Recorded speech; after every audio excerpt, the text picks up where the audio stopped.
Okay, so I'm going to call our meeting back to order. I move to uphold the district's decision on the appeal. Yeah. Right, don't.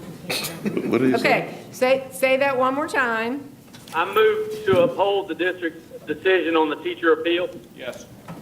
Okay, so there's a motion to uphold the district's position on the teacher appeal. Do we have any discussion or questions? Second. So we have a second. Any questions or discussion?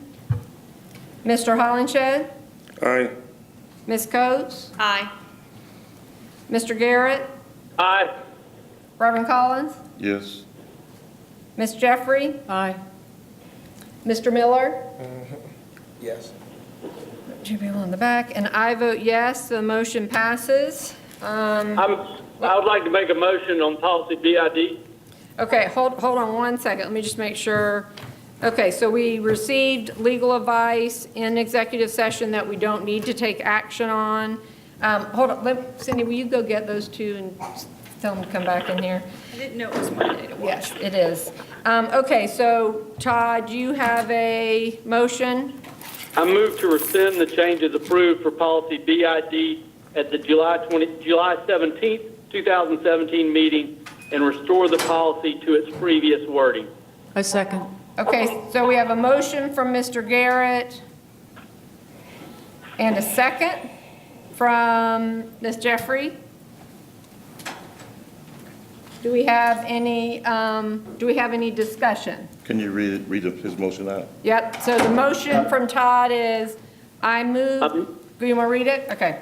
I move to rescind the changes approved for policy BID at the July 17th, 2017 board meeting and restore the policy to its previous wording. Okay, so that's the motion and the second. Did everybody hear that? So my, Madam Chair, perhaps you ought to give everybody. Yeah, why don't we just, we all had a lot of time to talk about, I mean, we've all had a lot of discussion on this. Can we just go around and see if anybody has any comments they want to make? Priscilla, do you want to share anything with us? Not right now. Okay. Mr. Miller? Not voting, sharing, asking questions. Oh, just asking questions? Yeah? I don't really have any questions, just ready for the vote. Okay. Mr. Staubs, any questions? Mine will just be a comment. No matter how everyone votes today, I want to let every one of you know I respect you, and I'll respect your vote. Okay. Mr. Hollenshed? Any questions or comments? no, I just think we need to defray BID until after the suit. That's just it. Okay. Ms. Coates? Well, first, Mr. Miller, I listened to your press conference yesterday, and I want to thank you. You said your vote, when not the same as other board members, was, quote, because I may not agree with other board members' positions, end quote. I've had some amazingly enlightening and intelligent discussions with you over the years, and I have learned much, and yes, we disagree on several things, but you've never diminished my opinion, and I thank you for that. Mr. Hollenshed, I don't see anybody on this dais who blindly follows anything that they don't passionately advocate for or understand or believe in. And I just want to reiterate that every single vote I've ever cast, I can proudly stand up and defend the reasons why I did it. I also am concerned that there was some accusations made regarding $9 million being spent by the superintendent, and I need to make it very clear that this board does not have any information or anything that insinuates that Dr. McGinley or the two district leaders who covered her positions in the remainder of the 14-15 school year when the $18 million shortfall occurred were giving raises or paying extra people in an effort to create that shortfall. I don't want former staff to have to believe that we think that. Coming into today, I had no less than 50 conversations about policy BID. Mr. Copeland of the D10 board actually said, if you rescind the board's pay policy without a guarantee from the delegation or even a court decision, you lose whatever leverage you had. You might as well ask the delegation to micromanage the CCSD board. You will prove to the legislative delegation and your employees that your board is ineffective. As someone who abstained the first time and actually used the word leverage before, I want to stand here today and apologize to you guys. I want to apologize to the board, to the delegation, and to the public. This is public education, guys. This is not a chess game. And I'm a Christian. I'm a member of a family that is happily living in recovery. I'm okay that we don't get to be in control of everything. We're under the purview of the General Assembly, for better or worse. They control our purse strings. They control how we deliver education in the classroom. They even get to control the day we're allowed to start the school year. So yesterday, when a reporter asked Mr. Miller and Mr. Hollingshed, they said, is this what you should be discussing with school starting in just a few short weeks? Well, the answer is no, it's not. It's important. It's necessary. There is an inequity. Berkeley County and Dorchester are violating the same things that we're being accused of violating. And CCSD is a donor district. Our tax money supports other school districts. We only get 50 cents back on the dollar that we send up there.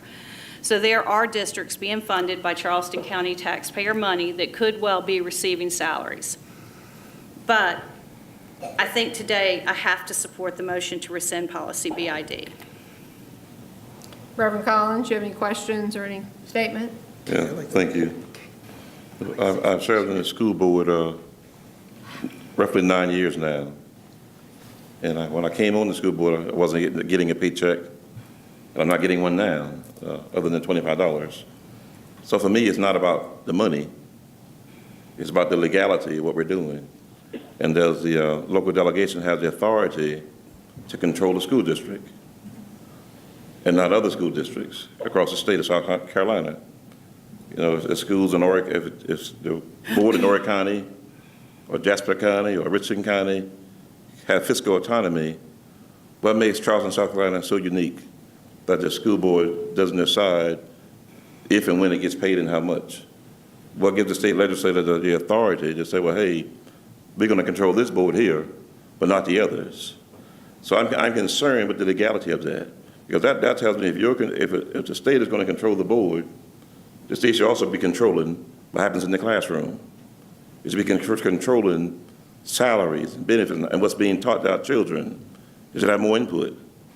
But if I'm doing the work, if I'm making decisions, if I'm doing teacher appeals, if I'm doing discipline appeals and passing policies for our local area, then I should have some say-so in that process. I should be included and not excluded.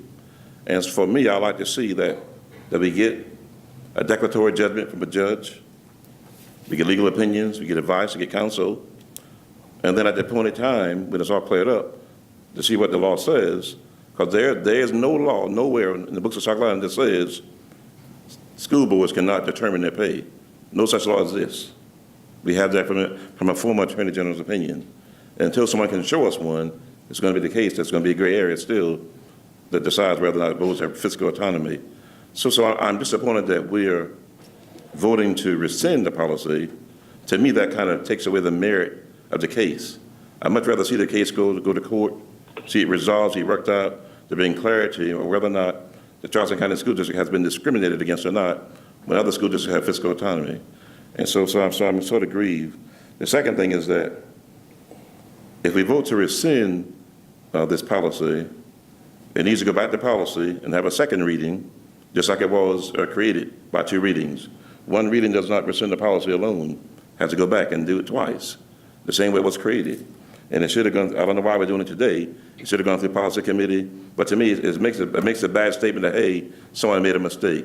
Hey, I messed up. And we haven't messed up. We've worked within our rights, and that's where I stand. Madam Chair. Hold on, Mr. Miller. First, I wasn't going to say anything, but since Cindy referenced me in her speech, I felt the need to speak. So for those who know me, and at least know me a little bit, I'm very deliberate in what I say, and I'm very intentional in what I say. I only say what I mean. And so I will say this, rescinding this motion still does not provide the board, the state, or the school district any clarity on what the law says. It doesn't. There may be differences of opinion on board compensation, how much compensation is warranted for board members, should constituent board members be compensated for their services, and alike. But again, rescinding this policy BID, does not provide us any clarity on exactly what the members who voted for the policy did or being accused of, which is violating the law.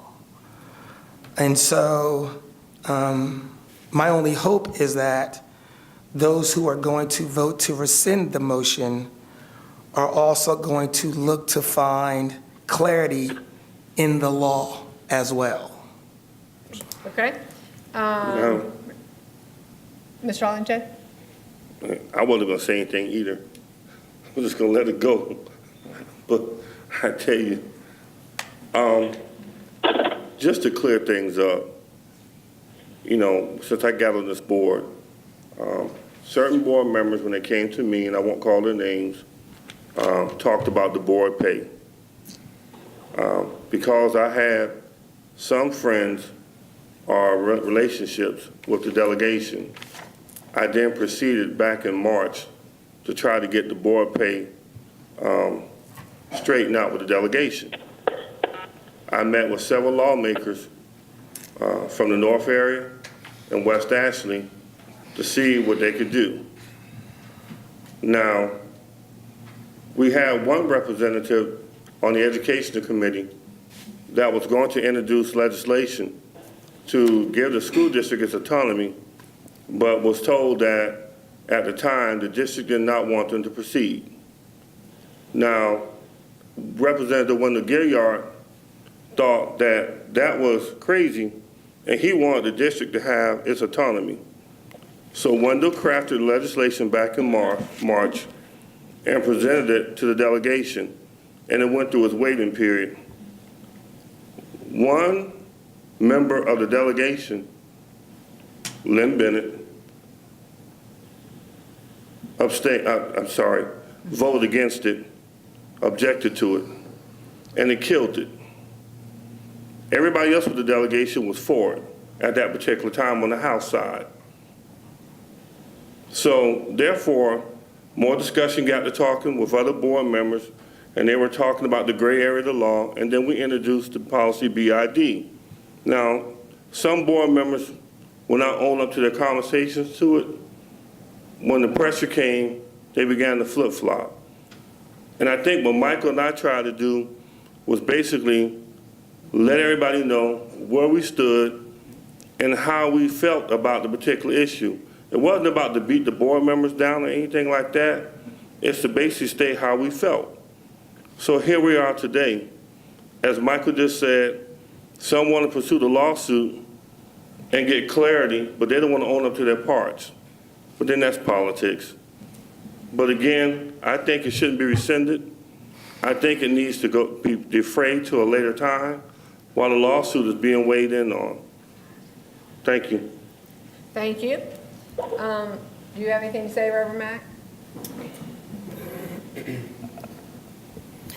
I call the question then, or does he have He something? does. to say? He had to lean up, so give him a second. Okay, I'm sorry, Okay. excuse me. There is no question to whether or not board members and constituent board members do an extremely amount of work. And by no means is the $25 a meeting to $20 a meeting for constituent board members in any way a compensation to the level of work that we do. It is clear that when we ran for the board, we knew at that initial time what the pay was. So there is no question of whether or not we ran on the basis of what the salary would be or what the pay per meeting would be. Clearly, I would believe that we ran because we wanted to improve the quality of education in Charleston County. At some point, once we have gotten elected to the board, some of us learned that it is way more than what was initially seen from the Outer Banks to what actually goes on the inside. The amount of time and requirement it takes to do the service and deliver the type of quality of education that we're trying to improve in Charleston County. I strongly believe at this point that at some point a compensation needs to be increased for board members simply because of the level of complexity that we do find of the scale of work that's required. Should this be the topic of the high point when we're nearly the beginning of opening up schools? Absolutely not. We should be talking about making sure that we're readily prepared for the first day come August 17th. But we have spent an exorbitant amount of time trying to determine how much we should get paid. Teachers have complained about their pay for a number of years, and I believe we're putting a budget somewhere where teachers will be given a pay increase. And to make a long story short, I do feel at some point board members should be compensated more than where they are at this point. I do feel that some type of answer need to be given as to whether or not this board have the legal right to increase pay or to give a pay increase.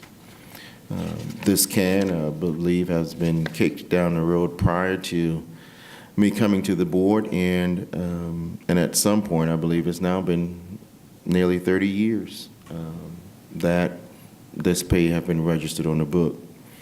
The question that comes to my mind and that I go back and forth is when I look at the fact that city council, county council, even our state lawmakers have given themselves a pay increase.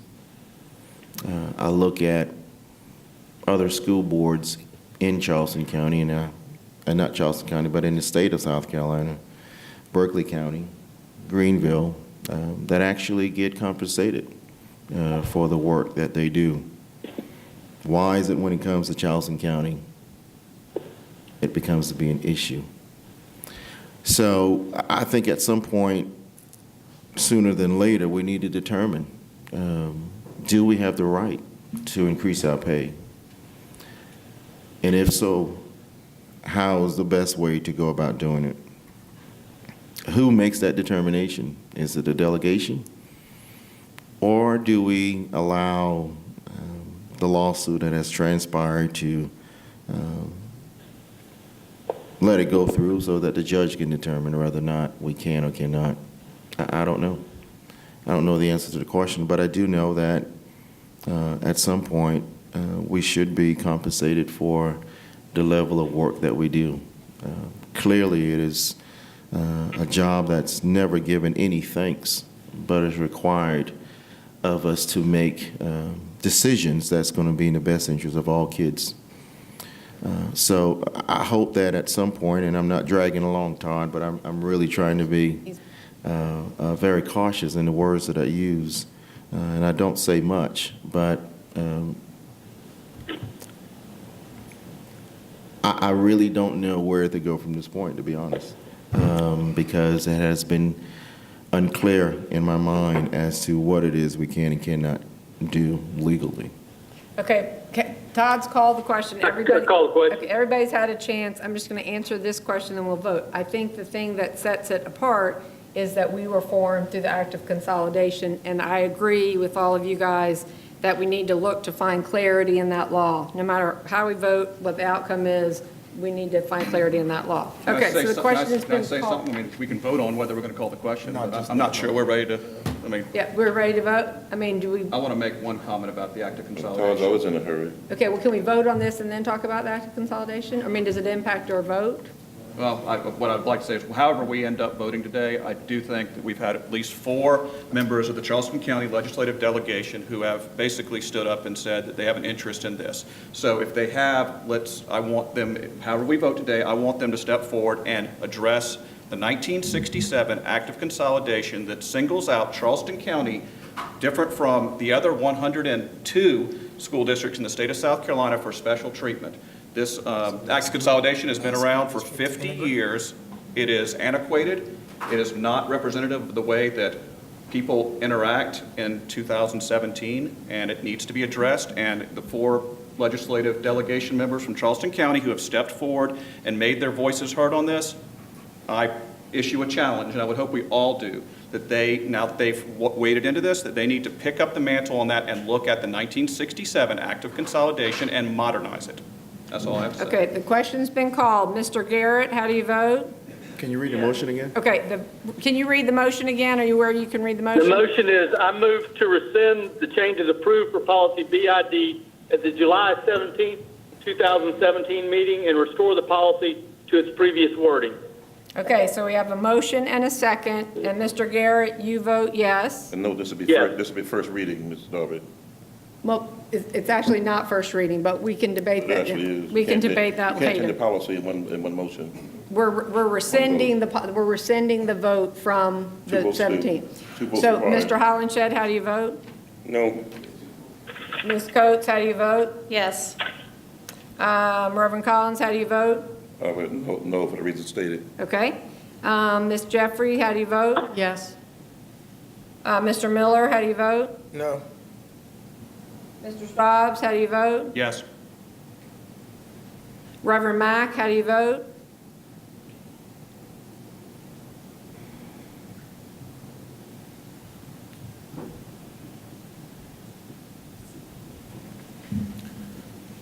No. And I vote yes, the motion passes. Anything else on that action? Madam Chair, I absolutely want to make sure that we understand this. I've been talking about this since 2013. I agree. I'm not interested in not pursuing a court resolution to the answer to this question. I think that's something I would ask the board to continue to move forward with, particularly given that they're saying Charleston County tax funds should not fund boards, and they are funding other districts. So be very clear. I don't know that this was the right amount. I certainly don't think it was the right amount when you totaled it up, but this needs to come to a resolution. Well, so we voted on this. Are you okay if we do a letter to the delegation similar to other letters that we've done to them? Sure, I think you need to write a letter to the delegation asking them to come to the table. Okay, And I'm not saying that because we write that letter, we should give up pursuing a response in court. Again, right. we're spending money in other districts. This is not a Charleston County lawsuit anymore. And that ought to be a twofold letter, in my opinion. I think also addressing Stobbs's point about really looking at Don't pack up yet. using the word rescinding the act of consolidation that was set, and really why it was set, because Charleston County was the last school district in the state to integrate schools. That's why it was in place. And so, and for the record, the motion passed, but it does not mean that the lawsuit is going to go away either. That's right. So, I mean, we're not out of hot water, if you want to call it hot water. We're just back to where we were. We're just back to where we were before with the lawsuit pending. So addressing, in addition to what we've been talking about, the point that Mr. Stobbs has made. Okay, I think so, yeah. okay. Mr. Hollenshed? I think when you're writing a letter, as talking with Representative Gilliard and others, you need to address the letter to be heard before the Delegation Education Committee, Robert Brown? Representative Mack. Oh, David, that's right. And ask for a time where that the board can come before them and talk through the issues, and it starts there.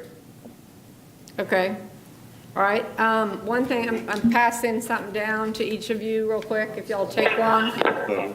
Yes? I would like for Mr. Emerson to give us, I've got an advice. All right, Mr. Emerson? I want you to give us an update on the Okay.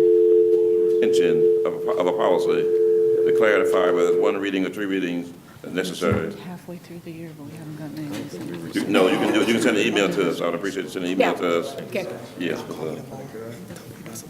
Okay, so just real quick, I'm passing out a policy to y'all, and this is something I want us to just, I know we talk a lot about policy, but this is one I think that somehow we've forgotten some of recently, and I'm just going to read part of it to you. you're gonna So, post it on the wall in the back. Policy BCA, Board, I wish we'd read it on the wall. Board Member Code of Ethics, purpose, to establish the basic structure for ethical board conduct. The Board of Trustees of the Charleston County School District and the boards of the constituent districts commit themselves and their members to ethical, civil, businesslike, and lawful conduct, including proper use of authority and appropriate decorum when acting as board members. The board shall have the authority and the responsibility to apply these standards of conduct. A board member shall honor the high responsibility that his/her membership demands by doing the following: thinking always in terms of effectively meeting educational goals for all children, understanding that the basic function of the school board is policy making, not administration, and accepting the responsibility of learning to discriminate intelligently between the two functions, accepting the responsibility along with his or her fellow board members of budgeting so that facilities and resources are provided for the effective functioning of schools, placing children's interests above partisan or other political interests, representing at all times the entire school district, accepting the responsibility of becoming well-informed concerning the Freedom of Information Act as it relates to board service and public bodies, recognizing responsibility as a state official to seek improvement of education throughout the state, conforming to a standard of civility in interactions with other board members, employees, students, and the public, so as to treat all persons with dignity and courtesy.